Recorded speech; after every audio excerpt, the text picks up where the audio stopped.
আলহামদুলিল্লাহ রব্বিল আলামিন ওয়াসসালাতু ওয়াসসালামু আলা রাসূলিহিল কারীম ওয়া আলা আলিহি ওয়া সাহবিহি ওয়া আহলি বাইতি আজমাইন। গণভোটের রায় বাস্তবায়ন এবং জনদুর্ভোগ লাঘবের দাবিতে আয়োজিত রাজশাহী বিভাগীয় 11 দলীয় ঐক্যের এই সমাবেশের সম্মানিত সভাপতি, সভামঞ্চে উপস্থিত 11 দলীয় ঐক্যের জাতীয় শীর্ষ নেতৃবৃন্দ, আঞ্চলিক নেতৃবৃন্দ, আমার সামনে উপস্থিত প্রিয় রাজশাহীবাসী, সাংবাদিক বন্ধুগণ, আসসালামু আলাইকুম ওয়া রাহমাতুল্লাহ। আল্লাহ তাবারক ওয়া তাআলার শুকরিয়া আদায় করছি যে আল্লাহ রাব্বুল আলামিন অসংখ্য মানুষের ত্যাগ এবং কুরবানির মধ্য দিয়ে আমাদের বুকের উপর থেকে ফ্যাসিবাদী শাসনকে আল্লাহ তাআলা খতম করে দিয়েছেন।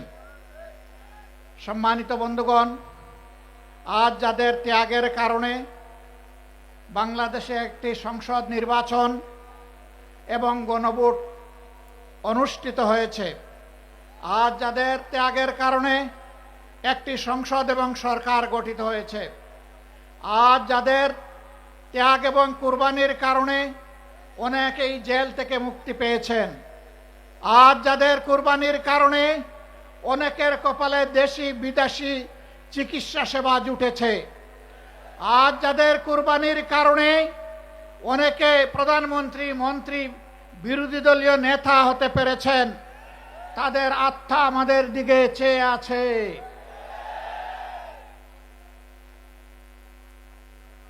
আল্লাহ রাব্বুল আলামিন সব কিছুর পূর্ণাঙ্গ এবং নির্ভুল সাক্ষী।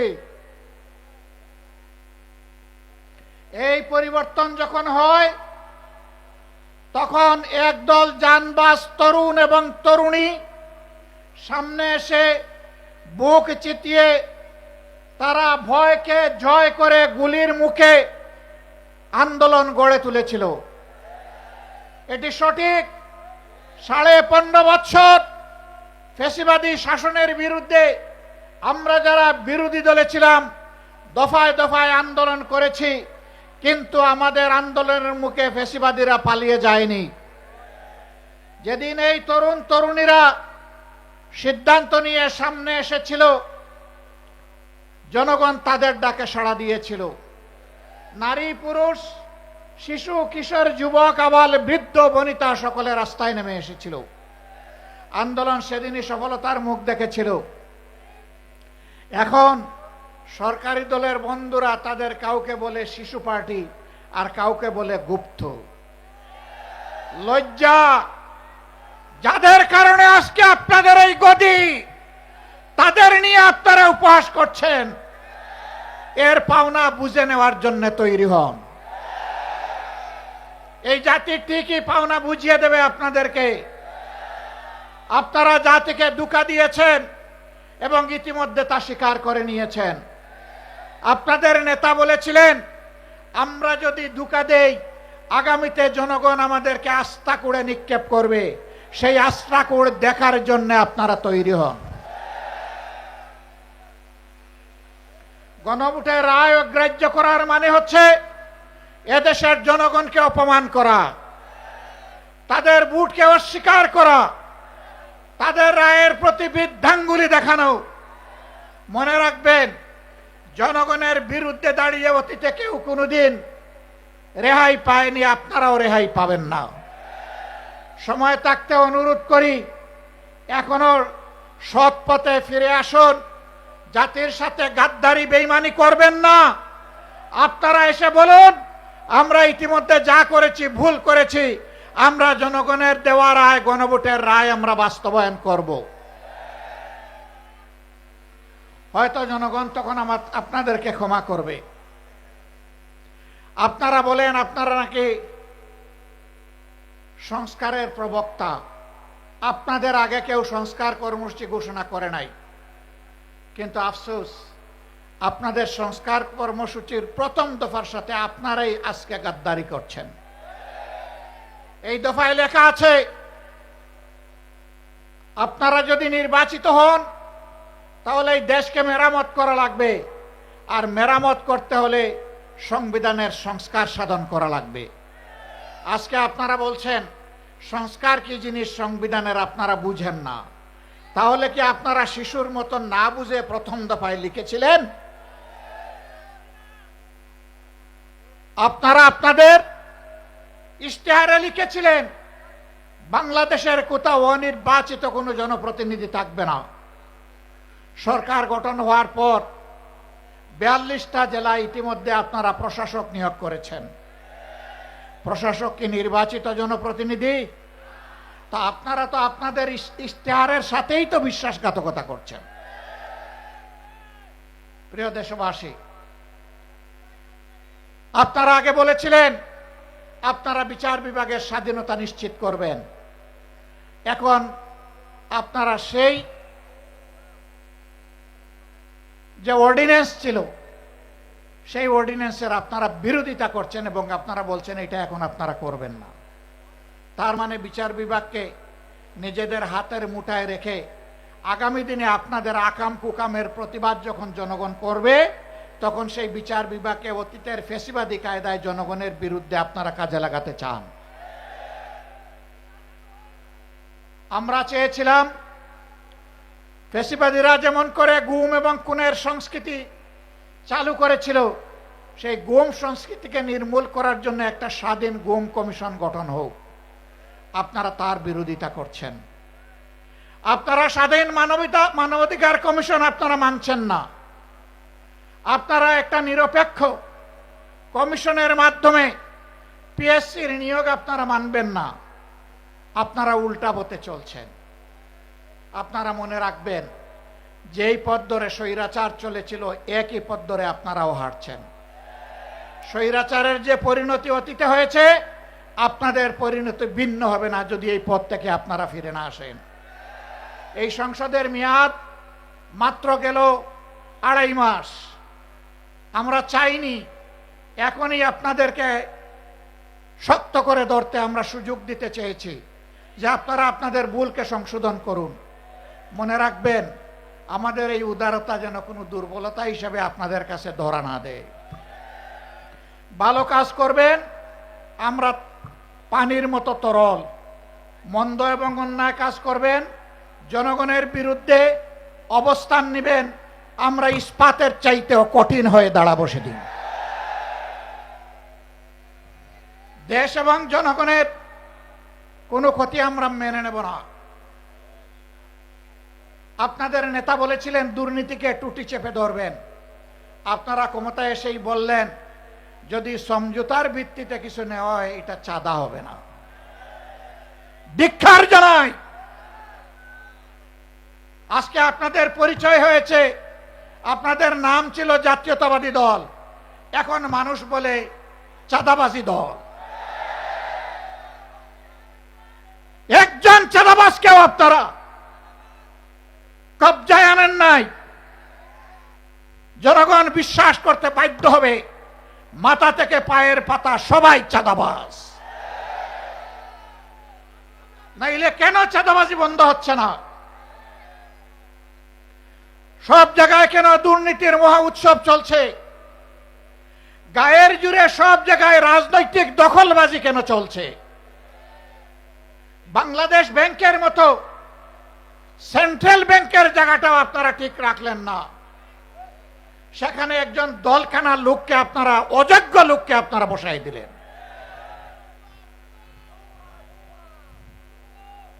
বিভিন্ন পাবলিক বিশ্ববিদ্যালয় একদিকে গিয়ে আপনারা বলবেন অতীতে রাজনৈতিক বিবেচনায় নিয়োগ দেওয়ার কারণে পাবলিক বিশ্ববিদ্যালয়গুলা মান রক্ষা করতে পারে নাই, বিশ্বমানে আসতে পারে নাই।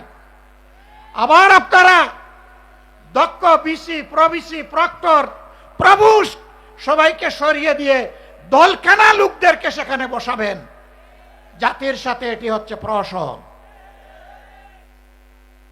এই অবস্থা যদি অব্যাহত থাকে প্রশাসনে যদি নিবেদিত প্রাণ দেশপ্রেমিক দক্ষ যোগ্য মানুষদেরকে তালপট্টিতে খাল বিলে পাঠিয়ে দলখানাদেরকে যদি অযোগ্য জায়গায় বসানো হয়, মনে রাখবেন এর খেসারত শুধু জাতি দিবে না, এর আগে আপনাদেরকে দিতে হবে।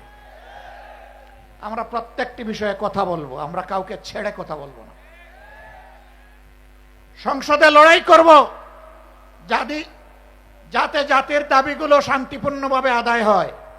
যেখানে স্পিকারের অনুমতি নিয়ে কথা বলা লাগে, কিন্তু সেখানে যদি কথা বলতে দেওয়া না হয়, অথবা আমরা যদি জাতীয় সমস্যার সমাধান সেখানে খুঁজে না পাই, তাহলে আমরা ওখানে চলে আসব যেখানে কথা বলার জন্য স্পিকারের কোনো অনুমতি লাগবে না। আমরা তখন জনগণের পার্লামেন্টে চলে আসব। সম্মানিত ভাইয়েরা, আমি আপনাদেরকে অনুরোধ করব, এই দেশ কোনো দলের নয়, গোষ্ঠীর নয়, পরিবারের নয়। এই দেশ 20 কোটি মানুষের। আমাদের সকলকে এক একজন সাচ্চা পাহারাদার হয়ে দাঁড়াতে হবে। অন্যায়ের বিরুদ্ধে এক একজন যোদ্ধার ভূমিকায় অবতীর্ণ হতে হবে। অন্যায় ও সত্যের বিরুদ্ধে লড়াইয়ে অবতীর্ণ হতে হবে। কেউ আমার অধিকার দয়া করে আমার পকেটে এনে দেবে না। লড়াই করে অধিকার আদায় করব ইনশাআল্লাহ। কাউকে ছাড় দিয়ে কথা বলা হবে না। আমাদেরকে মাঝে মাঝে চোখ রাঙানো হয়। কেউ কেউ বলেন যে যদি আপনারা এই করেন ওই করেন তাইলে আগামীতে এ হবে ওই হবে। বন্ধু, ভয় দেখাবেন না। যাদের নেতারা হাসতে হাসতে ফাঁসির তক্তার উপরে দাঁড়াতে পারে, তাদেরকে কোনো কিছুর ভয় দেখাবেন না। আমাদের নেতৃবৃন্দ রাস্তা রচনা করে গিয়েছেন, জনগণের মুক্তির রাস্তা। এই রাস্তা ধরে আমরা চলতেই থাকব। পার্শ্ববর্তী দেশ আমাদের প্রতিবেশী, প্রতিবেশীকে সম্মান করি। আমরা চাই আপনারা শান্তিতে থাকুন। আমরা চাই আপনাদের দেশের ভিতরে মানবিক পরিবেশ তৈরি হোক। আমরা চাই না ধর্মের ভিত্তিতে সেখানে বিভাজন এবং অশান্তি হোক। কিন্তু আমরা দেখতে পাচ্ছি সেখানে শুধু মুসলিম নামের পরিচয়ে মানুষকে নাজেহাল করা হচ্ছে, আর বাংলাদেশের দিকে লাল চোখ দেখানো হচ্ছে। বন্ধু, এটা তিতুমিরের বাংলাদেশ, হাজী শরীয়তুল্লাহর বাংলাদেশ, শাহ মখদুমের বাংলাদেশ। এই বাংলাদেশের দিকে চোখ রাঙাবেন না। হুমকি ধমকি দিবেন না। আমরা চাই আমরাও শান্তিতে থাকি। আমরা চাই আপনারাও শান্তিতে থাকুন। আমাদের শান্তি নিয়ে টান দিলে কারো শান্তিই থাকবে না। আমরা বিশ্ব সম্প্রদায়ের প্রতি আহ্বান জানাবো, এখন সেখানে যে মানবিক বিপর্যয় চলছে, আমরা এই ব্যাপারে আপনাদের বক্তব্য জানতে চাই, আপনাদের পদক্ষেপ দেখতে চাই। এই বিপর্যয় বন্ধ হোক। আমরা বাংলাদেশে কোনো সাম্প্রদায়িক অশান্তি সৃষ্টি করতে কাউকে দেব না। এই দেশ মুসলমান, হিন্দু, বৌদ্ধ, খ্রিস্টান সকলের। এদেশে যারাই জন্মগ্রহণ করবে তারা সমান মর্যাদার ভিত্তিতে নাগরিক অধিকার ভোগ করবে। এটাই বাংলাদেশের ঐতিহ্য। আমরা যে কোনো মূল্যে এই ঐতিহ্য রক্ষা করব ইনশাআল্লাহ। আমাদের ঐতিহ্যের দিকে কেউ যেন কালো হাত এবং নখর না বাড়ায়। যদি বাড়ায় তাহলে 20 কোটি মানুষের 40 কোটি হাত তা রুখে দেবে ইনশাআল্লাহ। সম্মানিত ভাইয়েরা, এখন দেশের অতীতের যে সমস্ত ক্ষতি হয়েছে, অর্থনীতি বিধ্বস্ত হয়েছে, ব্যাংক বিমা কর্পোরেশন লুটপাট করে শেষ করে দেওয়া হয়েছে, আমাদের যুবকরা বেকার, দিন দিন বেকারের মিছিল বেড়ে যাচ্ছে। এগুলার সমাধান কিভাবে হবে তাই নিয়ে চর্চা হবে সংসদে। আশ্চর্যের ব্যাপার, এখন চর্চা হয় 55 বছর আগে কে কি ছিল না ছিল বাহাদুরি দেখানোর। যার যে ভূমিকা ছিল আমরা তার জন্য স্যালিউট জানাই।